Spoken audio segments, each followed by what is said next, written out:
Well, peace, friends. I'm Pastor Tom Arthur from Sycamore Creek, and I'm the leader of the Reach Movement team, where we're building a movement of churches that grow and multiply. But how do you grow and multiply in the current mission field of COVID-19? Everything we knew about how to be and do the church seems to have vanished. The world is different. Can the church be different too? That's what we're here to explore over these 3 church different webinars. To help our missional imaginations, we've gathered together some great church leaders from across the country who tend to be on the front end of the adaptive curve for ministry. Each webinar will feature a pastor of a large church, a pastor of a smaller-ish church, and a coach or consultant who's working with multiple churches. We'll explore how the church is adapting to accomplish its mission in this world, in this different world, to still make more disciples of Jesus Christ to transform the world. If you're watching on Facebook right now, would you take a moment and share this webinar so that your friends can have the opportunity to join in too? And don't forget that you can post questions in the Q&A section of Zoom or in the comments on Facebook. And our Reach Resources executive producer, Leslie Schneider, will be following and moderating those Q&A in the webinar later. Leslie, are you out there? There you are. Thank you for joining us today, Wesley, and paying attention to everybody there in the comments section. Please. So let me begin today by introducing our panelists. John Ferguson is our first panelist. John is the co-founding pastor of Community Christian Church in Chicagoland with his brother Dave, and the co-founder of New Thing Network, a network that's helping churches to multiply all across the world. John was the keynote speaker at this past October's Reach Summit, and he's also the co-author of several books, including Finding Your Way Back to God, Starting Over, The Big Idea and Exponential. And John, I had the chance to interview you for Reach Resources about multiplication. Had a great interview talking about that and the book Exponential. You can find that at reachresources.org.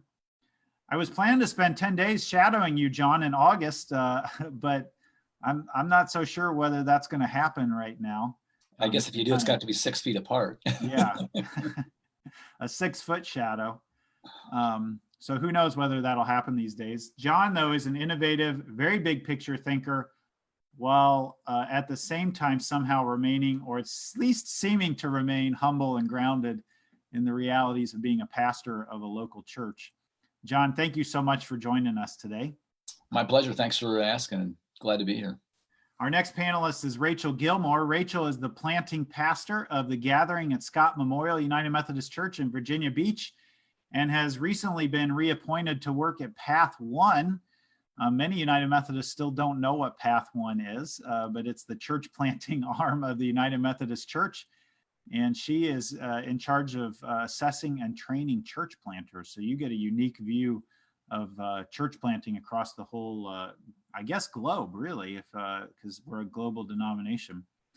I also interviewed Rachel recently in our Reach Resources podcast, where she described just how many obstacles she had to overcome to launching a thriving and effective church. It just made me tired listening to all of those, Rachel. And it was exciting, though, to hear that that you didn't crumble like most of us would, but out of it came a really unique church. Rachel's dynamic and energetic, inspiring and vision-oriented, and she's one of our keynote speakers at this year's Reach Summit. But maybe more important than any of that, Rachel is a fellow Blue Devil. Woo! Go Blue Devils. Rachel, thank you so much for joining us today. I don't get a lot of Blue Devil cheer up here in Spartanville.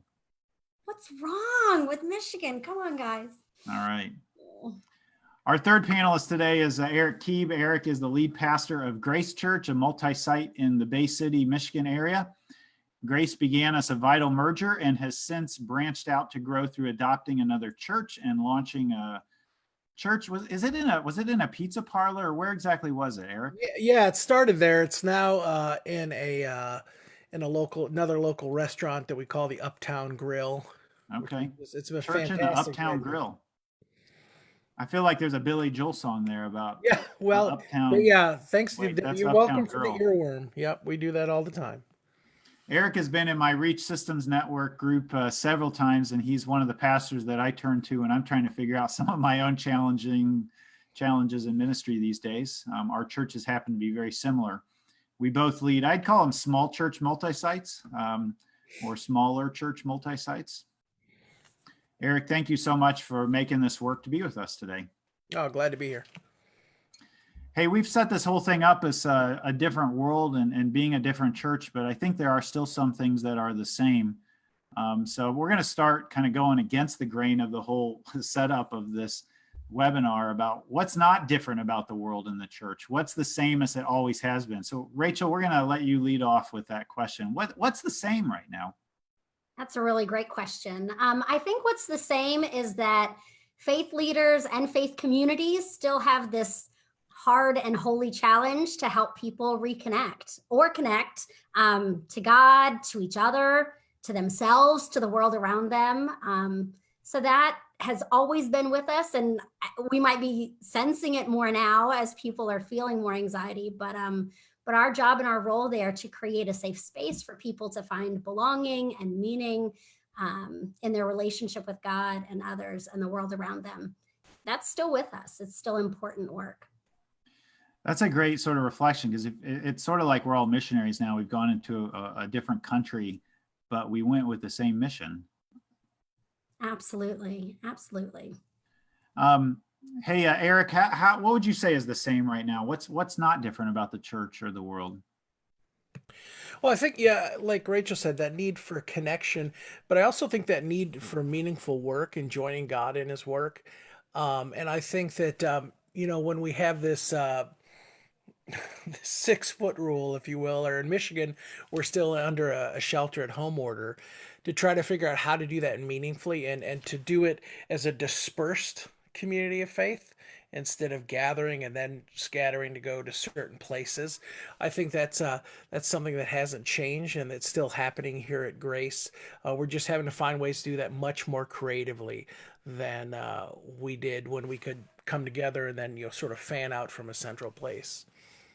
There's that sense that people still want to be involved in something bigger than themselves, even though, our worlds have shrunk to these 4 walls inside of us, but we still want to be on mission. We still want to have a kind of bigger purpose. That's actually, that's going to be a great conversation when we get to kind of what's different, Eric, because I don't know about you, all of you, but the number of people that it takes to do church at Sycamore Creek has shrunk, or at least the way that we usually think about church, which is sort of gives people the chance to free up and still be in mission in broader ways. Hey, John, you're in Chicago. Are you still on lockdown there? Yeah, we still got to stay at home. So it's been stay at home now since about March 15th. So we're looking at I guess we're like week 9 probably of stay at home here in That's Chicago. where we're at as well. So you're batting cleanup on this question. What's the same? What's not different about the world right now? Well, I would echo a lot of what I think Eric and Rachel said. I think people still have the same longings. They're longing for love, connection, if you will, purpose, something they give their life to that's bigger than their current existence, and they're longing for meaning and answers to life's biggest questions. I think now people may have a little more time to reflect on those longings, which I think can be advantageous for us as pastors and church leaders. But I think those longings are the same. And so, Rachel, I think, mentioned mission. Eric may have too. So our mission is the same. We talk about helping people find their way back to God. And really our strategy, I guess, is the same too. We talk about, 3 relationships: celebrating, which is about our relationship with God; deepening that; connecting, which is about our relationship with other Christ followers, deepening those relationships; and contributing, which is about, giving people purpose and a way to, relate to the world in a way that's meaningful, that they can contribute and give back and serve.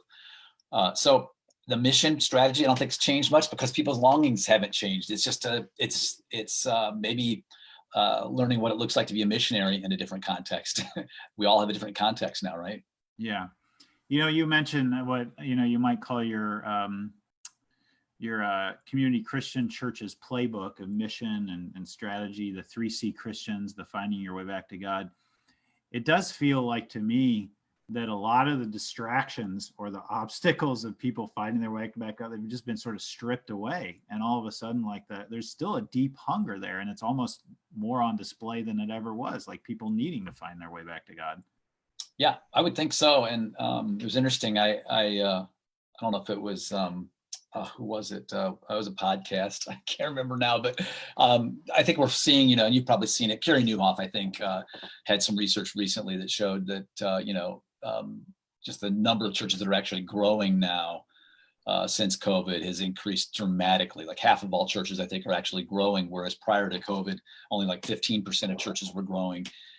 And in large part, that's because of the accessibility, I think, that they have through digital forms of church now.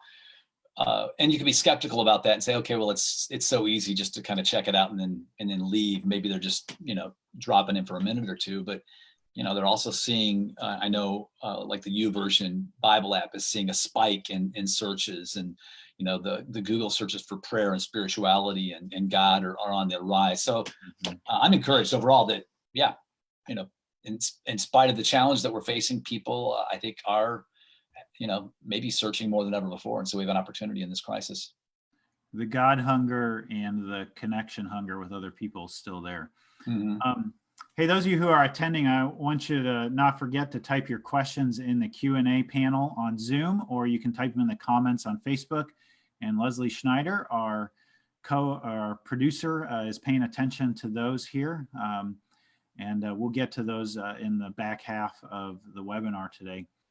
We've been talking about what was the same, but I really wanted to get together to talk about what's different and how we can think about being church different right now. And I have a little secret to the panelists. Like, really, this is just me needing to talk to people about this myself. And it turns out that there's a fair amount of people besides me who need to talk about it as well. So let's turn our attention to what's different. There are so many topics to discuss about the church right now. There's leadership, there's connecting with people, there's worship online or in homes, there's discipleship when you're not face-to-face, evangelism, how you attract a crowd when it's not safe to be in a crowd, serving and volunteering in the church when big events no longer require a lot of people, outreach and mission into the community to meet the needs of our neighbors. I regularly feel this conviction that if all Sycamore Creek learned how to do is to broadcast a worship service online in this time, we will have failed by not connecting with our community in mission and outreach. So that's changed. How we communicate as preachers. All of a sudden we're preaching online to a screen instead of to a room full of people. How we connect with one another digitally, how we nurture stewardship and generosity. I mean, that's a huge list. It's like everything that the church does.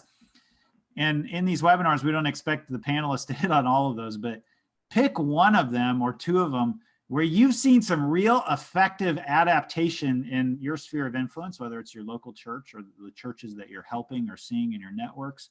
And tell us what's different about that way of being or doing church. So John, we're going to let you lead off with this one. Where have you seen some real adaptive change in your church or churches in your networks? Yeah, a great question. I have to share this because this has been so helpful to us, and it's not original, but I share it because I hope it's helpful to everybody else. I think one area of change that I would point to would be how we're leading, or at least how we're trying to lead from a staff perspective. And I think I first heard this maybe from Larry Osborne out in North Coast Church in Southern California. As we've been trying to look ahead as far as we can, which I think all of us are struggling to, because we don't know what the future is. In Chicago, or in Illinois, our governor gave us this 5-phase plan, and here's what it's going to look like over the next several months as we phase into life as we once knew it, at least hopefully. And each phase has a maximum number of people that can gather safely. But then, of course, the caveat to that is, well, we're in phase 2. Phase 3 may be next, but we may have to go back to phase 1. Then we could jump to phase 4 and then go to phase 5 and then back to phase 2. And so right, exactly. So as pastors and leaders, I think, we're used to putting our plans together a little bit like an architect's blueprint, right? You draw it up, you tweak it, you get some feedback, you change a few things here and there, and then you say, okay, here's the plan, go build it. We're done, right? At least for a while. And I think it was Larry. Somebody else may have come up with this first, but Larry said, you know what, we need to stop thinking of ourselves as architects and think of ourselves more like a coach, maybe a basketball coach. And what we need to do is instead of thinking we construct a building according to exact specifications or to the blueprint, what does a coach do? A coach calls the best play based on the situation in the game, right? And since you already brought up Duke, I figured this would work for Yeah, Tom I mean, we've Rachel. got the best coach out there as our Right. illustration with two Right. of us right here on the webinar. And so if Duke's playing North Carolina and North Carolina puts a full court press on, they're going to have to adjust their offensive play to that full court press, right? Or if they're up against another team that plays a man-to-man defense, they're going to have to adjust their play to that man-to-man defense. And I think in the same way, instead of getting so firm maybe in our architectural blueprints, we need to be a lot more flexible depending on what's being thrown at us. It could be these phases or kind of the defense. It could be the time of the game. It could be how our people respond. There's so many different elements that go into how we need to respond, but we need to be a lot more flexible and think of ourselves, I think, a little more like a coach who responds and calls a play based on the circumstances that we're faced with. So that's been really helpful for us, and I think our people too that are leading. Can you give us a really specific example of that in your own leadership? Like when you maybe you had some play called and you look out and you see, oh my gosh, it's man-to-man defense today. Yeah, I think I can. So right now we're in what we would call play one, and for us, play one is really online small groups and online services primarily. And we've mobilized people for ministry also, but our play one is primarily online small groups and online services. Now we're assuming that the next play will open things up a little bit and we'll be able to do a little bit more than that. And so, the next play would include online services and online small groups. But let's say that the governor says, well, you know what, we can have up to 50 people meet in one place safely and in a healthy way. Well, we're looking at this idea of something we're calling maybe 3C communities, which would allow groups to come together, maybe in a home or in a third place, a little bit like a house church kind of concept, where they would actually celebrate together utilizing the online resources that we have. So if we're able to have 50 or less, then that would be a play we could call, knowing that, if he goes back to phase 2 where it's 10 or less, well, we go back to running play 1, which is small groups online and celebration services online. We have other plays. This is maybe not a of steady progress forward. It's a loop back and a loop forward and a loop back and. Yep, exactly. And so we've got 4 or 5 big picture plays like that we feel like we can be prepared to run depending on what's sort of thrown at us. With like the 4th or 5th play is services in our facilities like we once knew them. Doesn't mean we stop running plays 1, 2, and 3, small groups online or services online. It just means we have the option to run another play as well. Yeah. Rachel, how about in the churches that you're working with? And you're kind of in a unique spot because you're working with churches that maybe haven't even launched yet, or were planning on launching this fall, or maybe even some of them planned on launching on Easter. And tell us, where have you seen some real effective adaptation in one of those areas of church ministry? Yeah, great question, Tom. So I connect with about 30 to 50 church planters across the US and other countries on a weekly basis, and some were gearing up to launch. So I really seen the courage and the innovation in church planters to adapt during times like these.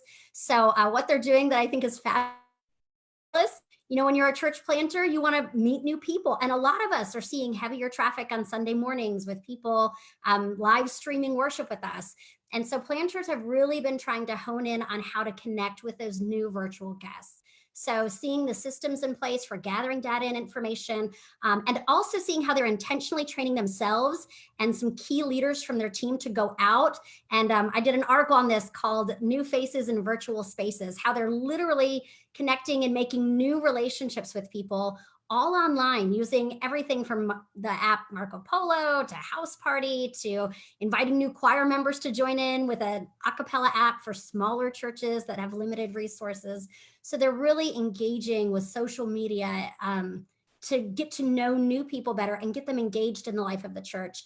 And to echo what John said, he's spot on. A lot of these planters are saying, okay, what if I reach out to all of these people, really pour myself into online ministry right now, but make it neighborhood based so that when restrictions are lifted, people will gather in house churches and maybe live stream the service on their TV, but in groups of 10, and do like a barbecue afterwards. Go back to the Acts model of church, right? Just go to the home and let it grow from there so that it's a safer environment.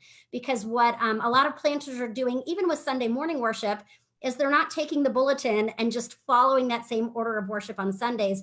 They're saying this is an opportunity to experiment and to innovate. So every Sunday is something different. Maybe it's a panel discussion. Maybe it's more of a radio talk show type thing. I think you're doing that, right, Tom, at Sycamore Creek? Yeah, kind of. Try to shift that DNA so that people are prepared that when they come back, it'll look and feel differently. There might not be congregational singing or offering or coffee or ushers that shake your hands, but bump your elbow. So the more we can shift that DNA now and prepare people for change, the easier it will be for them to grieve the way church was when they left it, as we slowly reintroduce Sunday morning gatherings in person again in the future.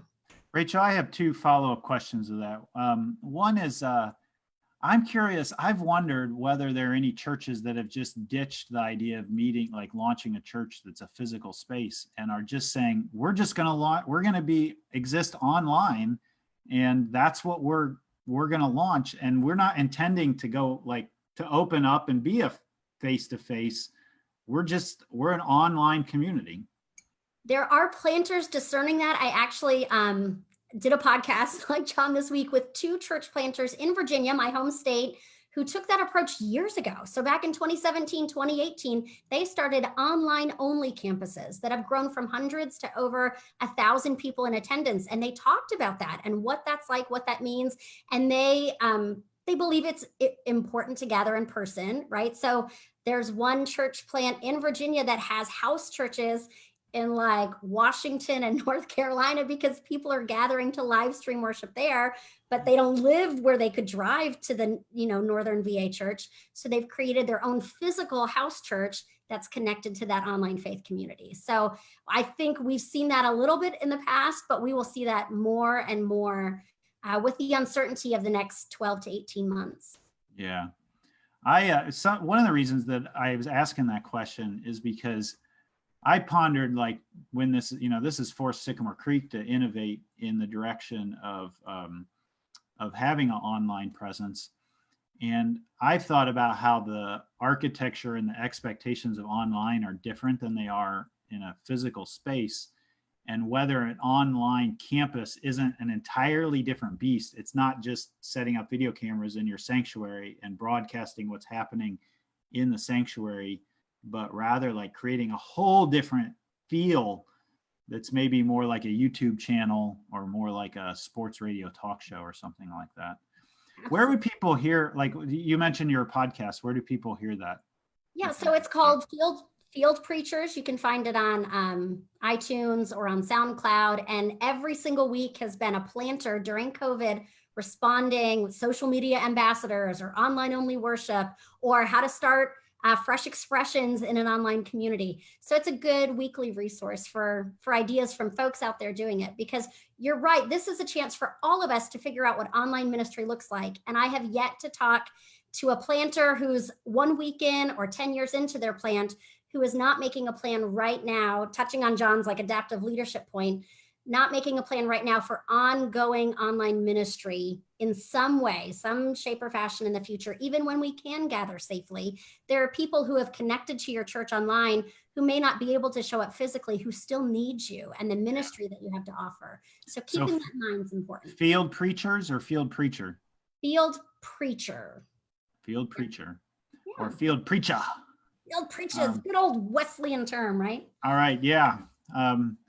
All right, Eric, we've given you the cleanup here. So where have you seen in your own church, or maybe the churches that you're kind of connecting with, some real effective adaptation, some difference in how to be and do church?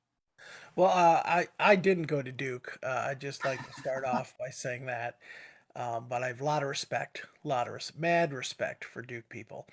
Anyway, one of the things that we've all talked about is this idea of moving into online spaces, and the church I serve, Tom, yours and your church and mine are very similar, multi-site. I guess they'd really be probably medium-sized churches. I mean, if Sure. the average Methodist church is about 80 members, we have anywhere from 250 to 300 who join us in two campuses on a Sunday.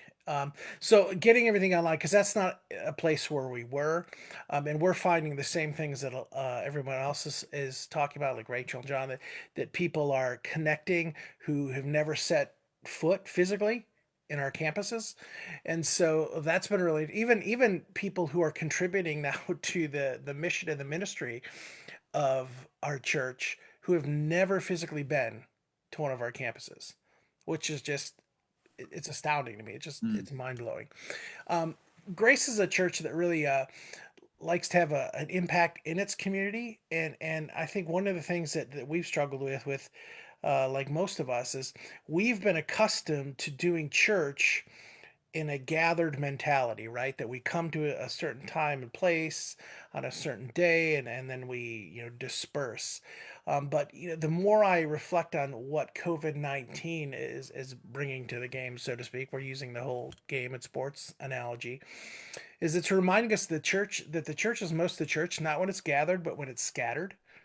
When you look at the progression of the church in the book of Acts, everybody wants to hunker down in Jerusalem until crisis comes, in chapters 6, 7, and 8, and then the church realizes that, hey, this isn't just for us; it's for everybody, right? It's Mm. not just for Hebrew people; it's not just for the temple; it's for the world; it's for Gentiles and Samaritans, etc., etc.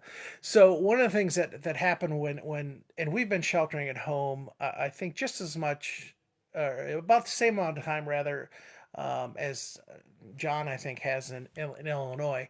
But one of the things we did really quickly is that we noticed that we wanted to make meaningful connections in our community to let the community know that we wanted to help in significant ways. And so one of the things we shifted to real quick was thinking about the kids in our community who count on the free and reduced lunch programs at our schools, who, when the school shut down, which is actually before we started sheltering at home, what are they going to do? So we have two school districts in our city. We reached out to them and said, hey, can Grace help in providing lunches for kids and their families?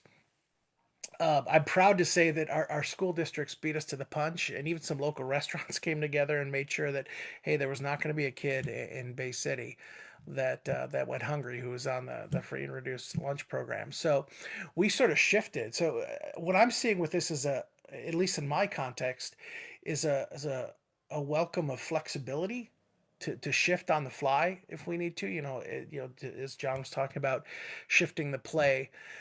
So yes, so much of our stuff was thrown into initially just getting online, because that's not a space we'd been in yet. We have a website, Facebook pages, YouTube channel like that, but we weren't really streaming to those places. And so, Tom, I think you and I are doing the similar thing. We're using Zoom as a platform to connect to places like Facebook and YouTube. So I think we've sort of stapled some things together, and then we have something that's working for us now. But we're going to continue to invest in that in the future.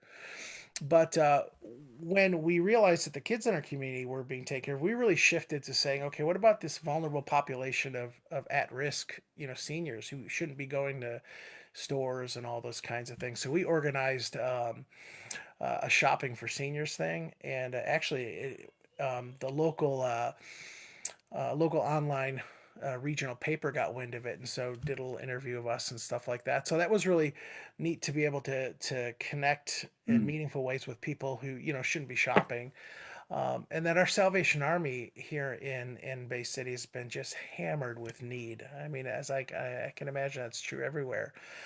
They've been serving about 350 meals a day. To date, as of I think it was last Friday, they'd served over 10,000 meals since this started. I mean, it's just Wow. mind numbing to me. Yeah. And so they asked Grace, hey, could you guys do some baking for us and supplement some of the, the meals we're making with some sweet stuff to take home. So I don't know if we're contributing to the overall rise of diabetes in Bay City or not, but we've got a team of like 60 bakers Yeah. in our churches who are baking uh, things and Mhm. dropping them off at the Salvation Army to make sure that we can help feed hungry people. So that's really been one of the things that the two things for us, the online expressions and then the shifting to, okay, we're so used to doing, meaningful work and as gathering in groups. How do we do this now when we're sort of dispersed and we can't come together in groups to do those things? And like most churches, this isn't uh, that innovative to everybody. Well, we have members making masks for local healthcare workers and first responders and all those kinds of things. So those are the two primary things. And when I say the online experience, it's not just Sunday mornings. It's also been discipleship. We had a record number of people join our small group all church study that we were going through during the season of Lent, Mm. and we had to sort of scramble real quick because we were 2 weeks into it, I think, maybe almost three, when all this happened. And so we're like, how are we going to transfer? We had over 150 people in small groups. How are we going to transfer that into digital spaces? And so, it again, in a congregation where this is where I think, Tom, your church differs from mine a bit.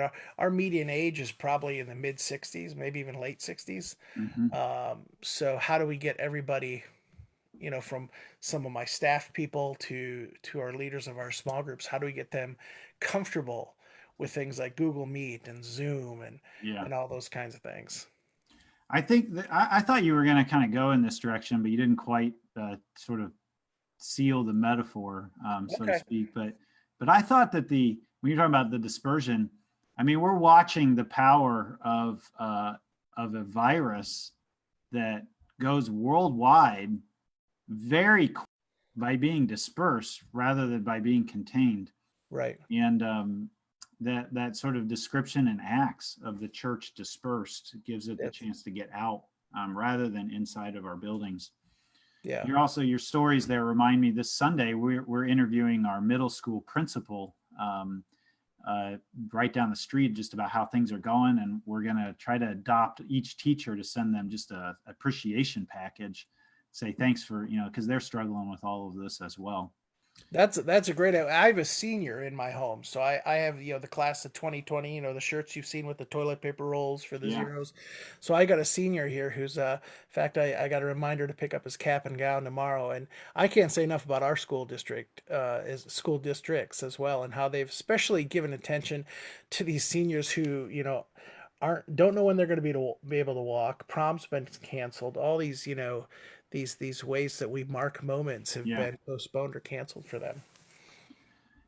So thank you all for sharing those stories. We're going to go to some Q&A here. And my experience in these webinars is that it always kind of gets rolling as we open the Q&A up. So it looks like that we've at least got one, and I'm not seeing Facebook, but Leslie, what questions are people asking that we want to pitch to our panelists? Well, the big question that I think everybody has on their minds is feeling a little overwhelmed and needing to get maybe some energy sources or some ability to regenerate. And so I'm wondering if any of our speakers would want to address how pastors who are learning so many new different things in such a quickly changing world can get energy and restoration. Yeah, I'm going to go back to John because he was talking about leadership to begin with. But John, is there a way that you've had to protect your own energy or manage your own energy through this? I'm not sure that I'm being particularly successful right now in that, to be quite honest with you. It's amazing how each week I think, okay, well, this is going to be the week when it dials down a little bit. Well, then no, this will be the week when it dials down a little bit.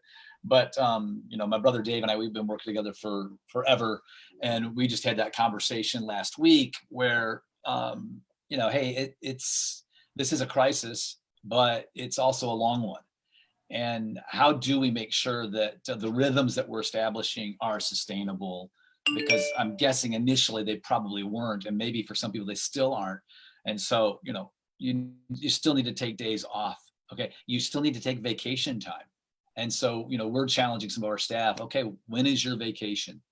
That may mean it's a staycation, like you've never staycationed before, but you still need that time away. And so, yeah, I mean, it's important to do that. And then, we talk about RPMs at Community, and it's just sort of a way for us to remember these areas that are so important. And it's based on Luke 2:52, where Jesus grew in wisdom and in stature and favor with God and man. And we see 4 areas there: relationally, physically, mentally, and spiritually.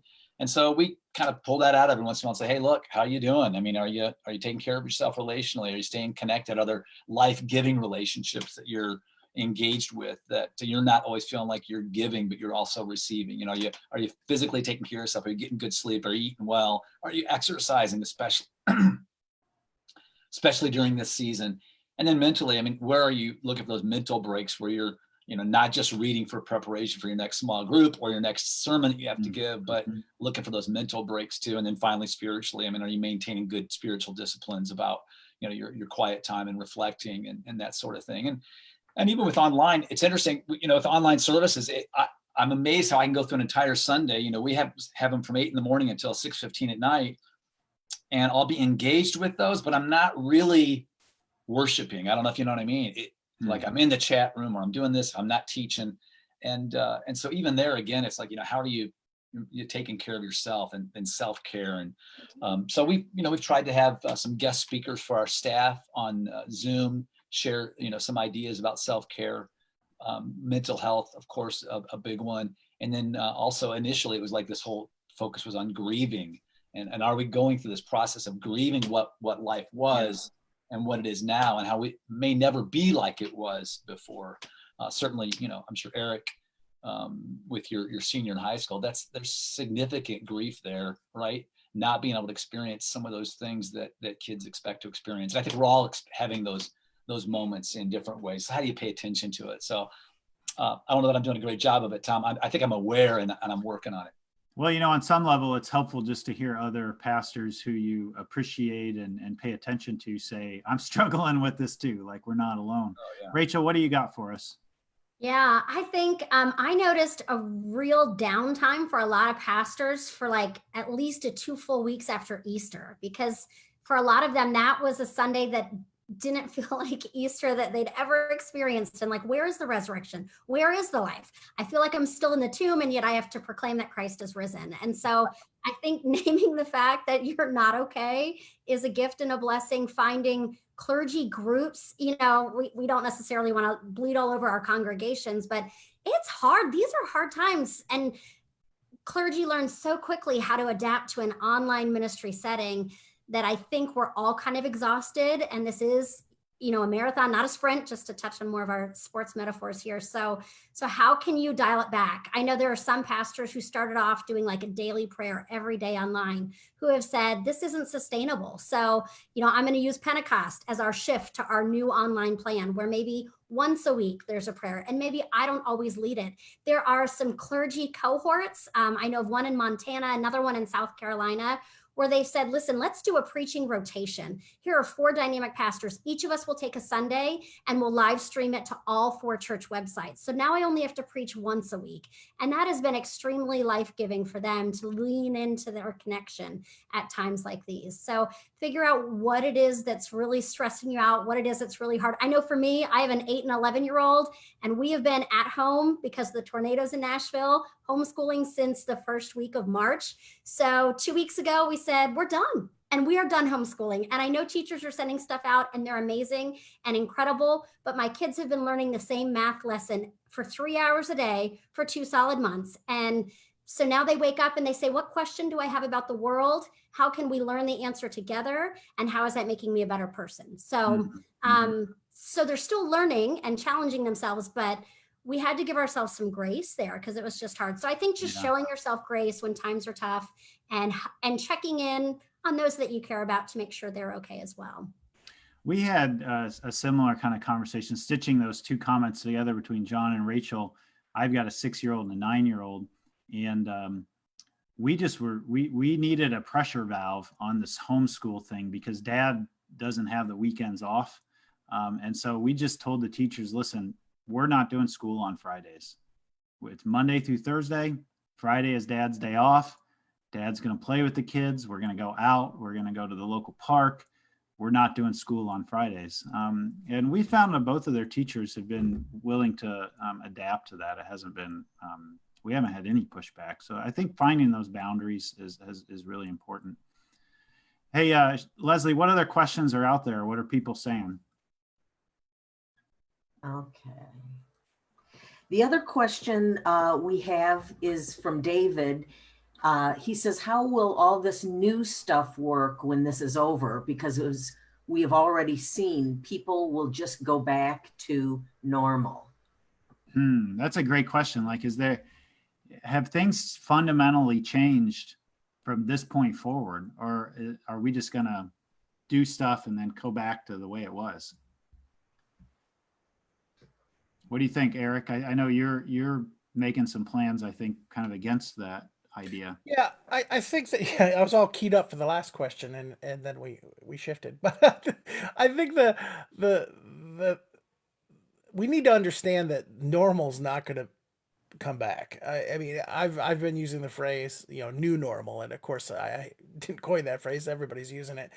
So I think it's about embracing the new normal. And so, something Rachel touched on, and I think Rachel and John both touched on it, is developing sustainable practices. One of my concerns that I've had, from taking, our own community from virtually no live online landscape or acreage to now doing things online daily, weekly, whatever, is that, what can we sustain going forward? I have colleagues that are doing, like Rachel said, daily, like heavily produced devotionals. Again, and I'm not saying there's anything wrong with that. But I'm concerned. I want to be able to go for the long haul. I want Grace to be able to go for the long haul and not the short sprint. So what kind of practices virtually can we embrace that we can sustain going forward? One of the reasons that I'm committed to using tools like Zoom on Sunday mornings at this point is because for me, worship should be a live experience, warts and all. And Tom, you know, and I know that when you're on Zoom, you're using Zoom to transmit it to Facebook, the internet does not always cooperate. Or, when you're on speaker view on Zoom and someone coughs and they forgot to mute their mic and you're in the middle of a sermon point or in a prayer and all of a sudden someone else pops up on the screen and they're like, oh, where'd Eric go? So for me, it's about embracing the new normal and taking the best of what we've adopted and adapted during this time and trying to play the long game. Like for us going forward as Grace, online worship is no longer not an option. It's always going to be an option for us now. In fact, we've already our leadership team has already approved. And we're seeking bids for a couple cameras to be installed in each of our campuses so that we can, live stream our services going forward from now on. Because we want to, when we get back into our buildings, we want to be able to hit the ground running and not have that, pause between what we've adopted and adapted and, how we're going forward. I think sometimes we think that everybody's just going to run back to church or run back to wherever when these restrictions are lifted. I think we're going to be surprised at how cautious people are in gathering in communal spaces again, whether that's a restaurant or a church or a gym. Well, the other thing I think that's happening along those lines, Eric, is that people know that they can go to church in their pajamas in their living room now. Right. They didn't know that before. Yeah, right. Or you have a webinar and you just got to have the nice shirt on up here. That's all. Yeah. Yeah. Am I the only father who just like a matter of months ago was having conversations with his daughter who's away at college, telling her that, hey, watching church online doesn't count. You got to go to church. Right. I'm taking that back now, right? I mean, yeah.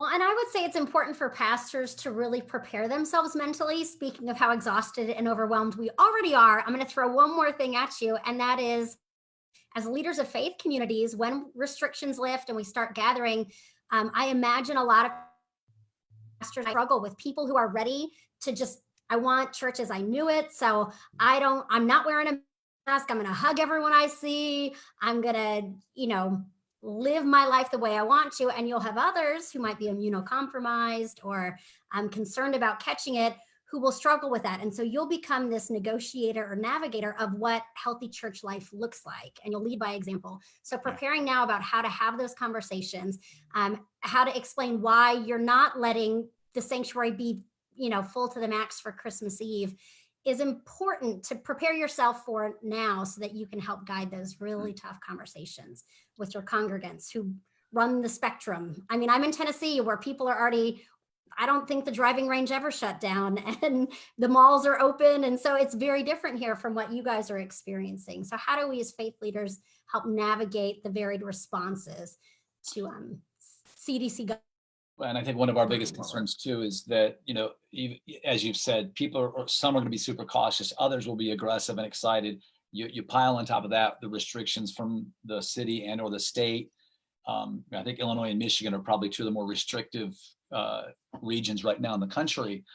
But we start thinking about, okay, that experience, what might that look like when we go back into the facilities? If it's 6 feet apart, which means people are sitting like one every 3 chairs, masks on, no hugging, no handshaking.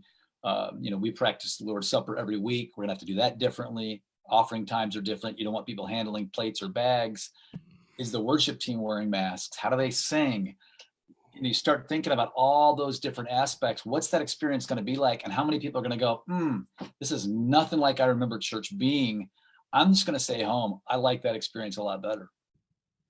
Yeah, I think about my coach right now is talking to me, and he says that he's imagining that if you pick up new people online right now, those people who may attend online each week and attending online may not be at the time that like Eric and I are live. It may be some other time, and they may decide like every 6, 7, 8 weeks to come live.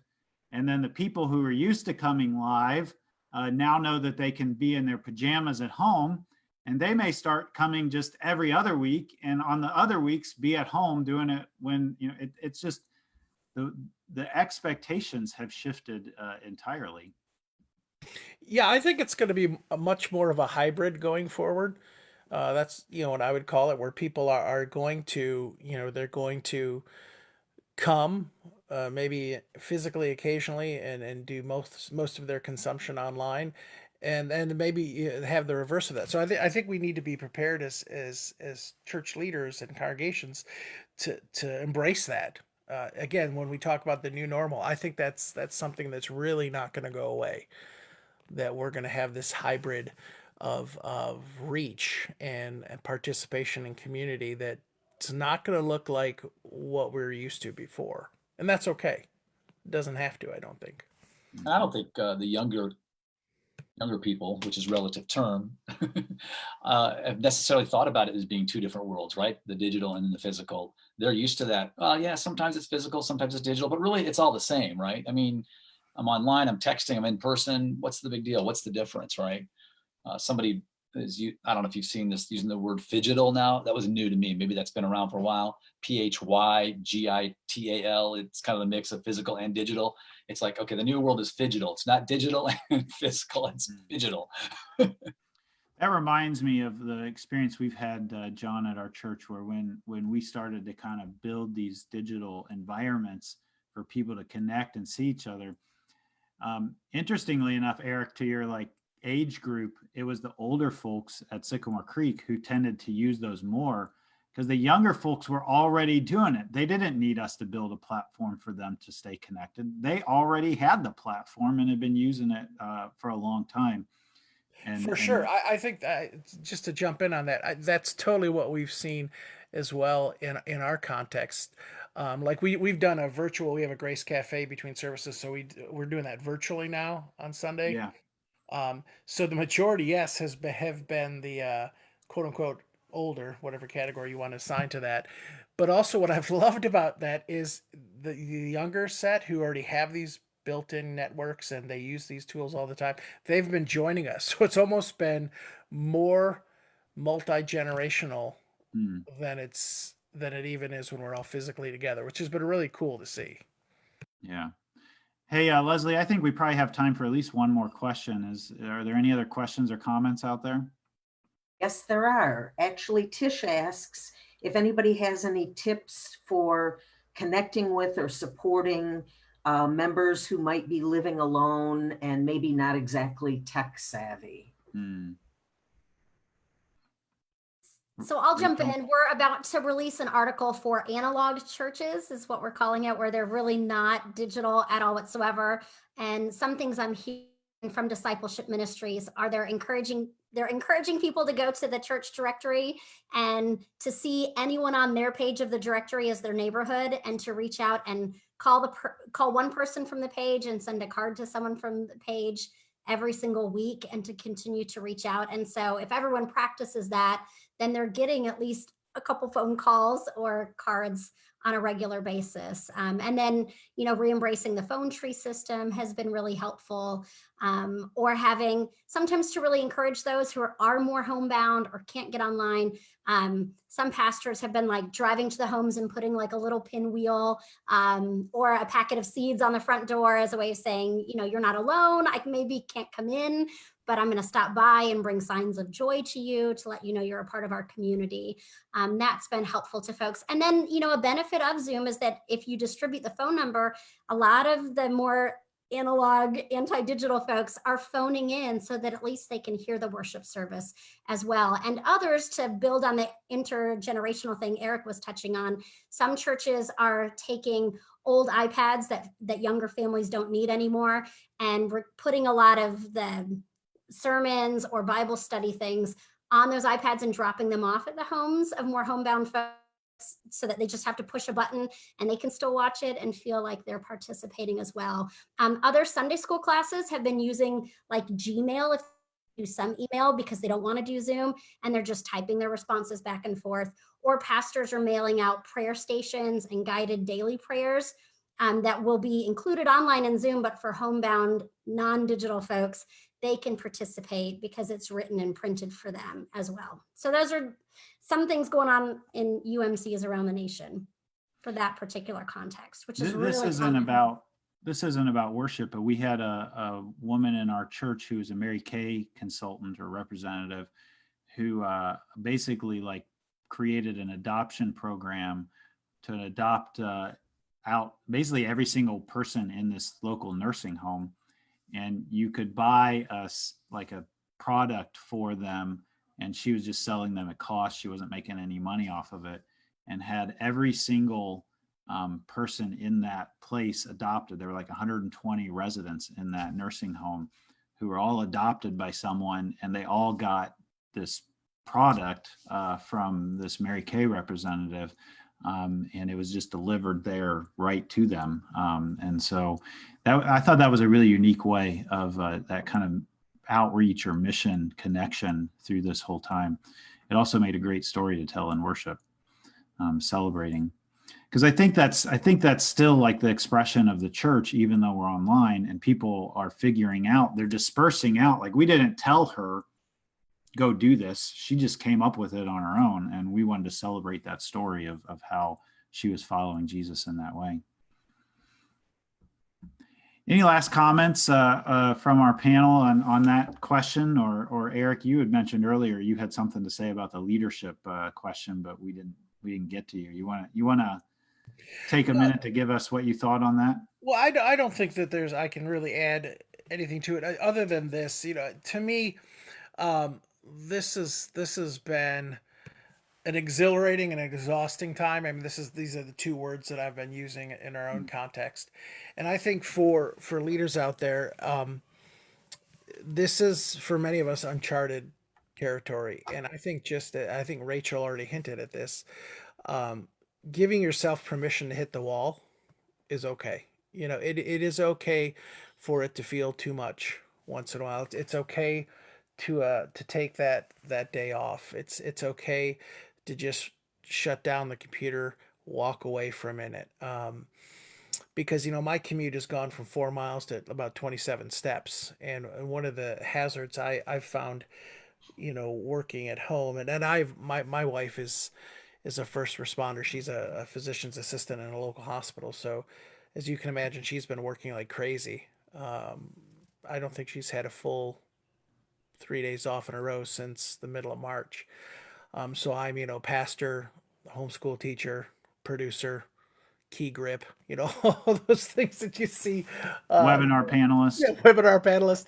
So just giving yourself permission, because I found myself, my days, if I don't leave this room where I'm at now, my days can just stretch, and it's like 7:30, and I realize, I haven't even gotten dinner ready for the kids and myself. So those are the inherent dangers. So just to be aware of that, be gentle with yourself, and like I said, give yourself permission to hit the wall when you need to.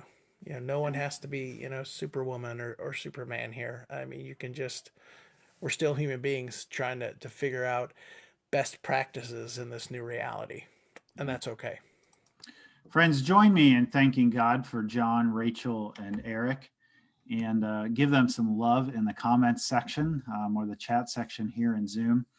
And if you know somebody who could use this webinar, you'll find it on the Reach Summit Facebook page, and you can share it with them there, or just take it to your timeline and share it to others so that they can gain some help in thinking about how to be church different. The Reach team is still working hard to build a movement of churches that grow and multiply. So be sure to check out some of the resources that we provide. Don't forget to like our Facebook page, Reach Summit MI. That way you'll have access to the recording of this webinar and both the last week's webinar and this coming webinar next Thursday. And you can share those recordings with your friends or your church. We're excited to have a stellar group of leaders over these 3 webinars. Last week's webinar, which is on the website, included George Acevedo, Kim Griffith, and Mark Opperly. And you can, again, find that episode at the Reach Summit Facebook page. Next Thursday, our guests include Michael Beck, Olu Brown, and Kathy Townley. Michael is the pastor of Wildwood UMC, Florida, and a pioneer in the Fresh Expressions movement. Olu Brown is the founding pastor of multicultural and fast-growing Impact Church in Atlanta, Georgia. And Kathy Townley is a worship coach and consultant working with new starts in existing churches, and many churches in Michigan, United Methodist churches, are being coached by her. Be sure to check out reachresources.org, a monthly podcast where I interview a pastor, author, consultant, or coach about some area of ministry. Right now, we've got 26 episodes of resources there that cover topics from fresh expressions to vital mergers, and from taking a sabbatical to starting a dinner church. Don't miss that catalog of great conversations. Be sure to check out reachsummit.org, where you can stay up to date about our annual Reach Summit in the fall. Right now, we're brainstorming. We're in the brainstorming stage about whether that year's summit's going to be in person or online. We're leaning towards it being online, a digital format. We think this is going to extend into the fall, but keep in the know at reachsummit.org. Thanks for taking a step towards being a church different in a different world. Let's end today with one of my favorite prayers. It's from the Book of Common Prayer, and I think it's more relevant now than it ever was. And it actually, I think, speaks to the first thing that John said about leadership and kind of the improvisational nature of it right now. So just join me in prayer. This is another day, O Lord. I know not what it will bring forth, but make me ready, Lord, for whatever it may be. If I am to stand up, help me to stand bravely. If I am to sit still, help me to sit quietly. And if I am to lie low, help me to do it patiently. If I am to do nothing, let me do it gallantly. Make these words more than words, and give me the Spirit of Jesus. And all who agreed said, Amen. Amen. Friends, thank you so much for joining us. There's no graceful way to end one of these webinars. I just hit the end button and it's over. So we'll see you next Thursday. Peace out.